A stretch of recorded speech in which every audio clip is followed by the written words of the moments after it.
je l'appelle Venise. Vous me voyez, maille oreiller, la voix soumise en gondolier.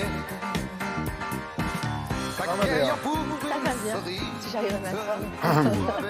Elle voulait qu'on l'appelle Venise. Quelle drôle. Oui, on pourrait l'appeler Quelle Venise, bonne mais idée. c'était, je parlais d'esthétisme, c'était le grand esthète de la Renaissance, celui dont on va parler aujourd'hui, qui a eu des débuts un petit peu discrets, mais qui s'est vite affirmé comme un joli talent et dont on peut découvrir les débuts, effectivement très talentueux. Les 15 à premières Paris. années à Paris, Ouais. voilà, au musée du Luxembourg, Il s'agit dans de- cette expo.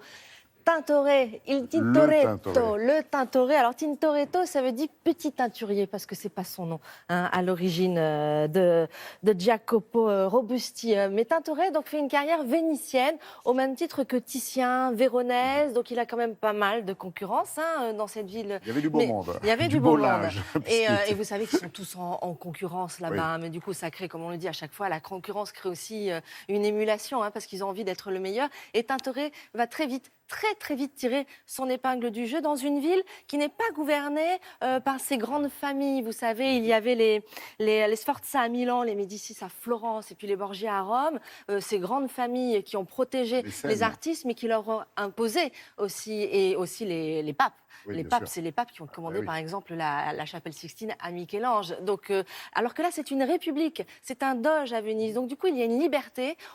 Les artistes peuvent faire à peu près ce qu'ils veulent. Béatrice, on en parle aujourd'hui parce qu'il y a une grande exposition pour célébrer le 500e anniversaire de sa naissance. De sa naissance, voilà. Donc, Au Palais du Luxembourg, c'est ça, à voilà, Paris. consacré, comme on le disait, aux 15 premières années de sa vie, là où il va devenir un peintre maniériste. Le maniérisme, c'est ce qu'en fait on a hérité de la Renaissance un peu plus ancienne. On a voulu casser les codes et faire des corps qui se tordent un petit peu comme ça, enfin des choses un petit peu plus expressives, on va dire. D'accord. Est-ce que la leçon était claire? Oui. Bon, alors on peut y aller.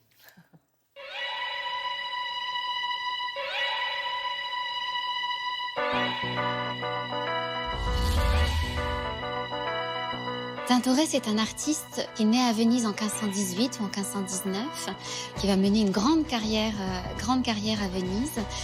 Et c'est un artiste qui a la particularité d'être doté d'une détermination très forte.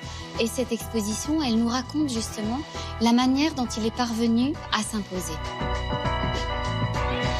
Tintoret est un artiste qui comprend très vite qu'il faut se faire des relations à la fois dans la haute société vénitienne, mais aussi dans les milieux intellectuels. Et c'est un artiste qui occupe vraiment le terrain à Venise, qui est parvenu à toucher une clientèle vénitienne. Il est prêt à peindre pour pas grand-chose, pourvu que l'œuvre qu'il va peindre soit bien placée dans la ville. Tintoret est un artiste qui a une production très diversifiée. Il y a bien sûr des grandes compositions religieuses et les Vierges à l'enfant, qui sont l'essentiel de la production artistique de l'époque. Mais c'est un artiste qui peint aussi pour les grandes familles, pour des décorations profanes, des plafonds sur le thème des métamorphoses. C'est un artiste dont l'ambition aussi est de peindre des grands décors. Et c'est au travers de ces grands décors qu'il va finir par se faire connaître, par se faire la réputation qui est la sienne.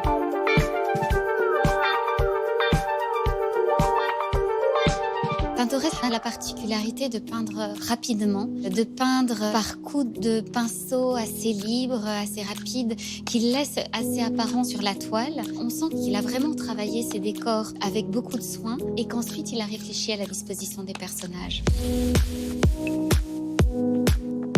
Il regarde aussi ce qui se passe dans sa ville qui connaît à l'époque un véritable renouveau architectural avec un architecte comme Sansovino qui travaille sur la place Saint-Marc et qui est un artiste qui va être assez proche de Tintoret.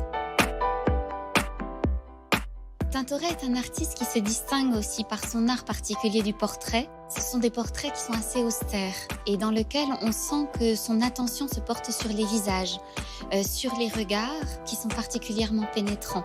En cela, il est très proche aussi de Titien, qui était un très grand portraitiste de son temps. Tintoret se trouve à la jonction entre la Renaissance du XVIe siècle et l'ère baroque du XVIIe siècle. Et c'est vraiment l'un des artistes qui parvient à mieux articuler ces deux périodes. Il y a dans les œuvres de Tintoret déjà une dramaturgie qui annonce la suite. C'est ce qui fait sa place particulière dans l'histoire de l'art.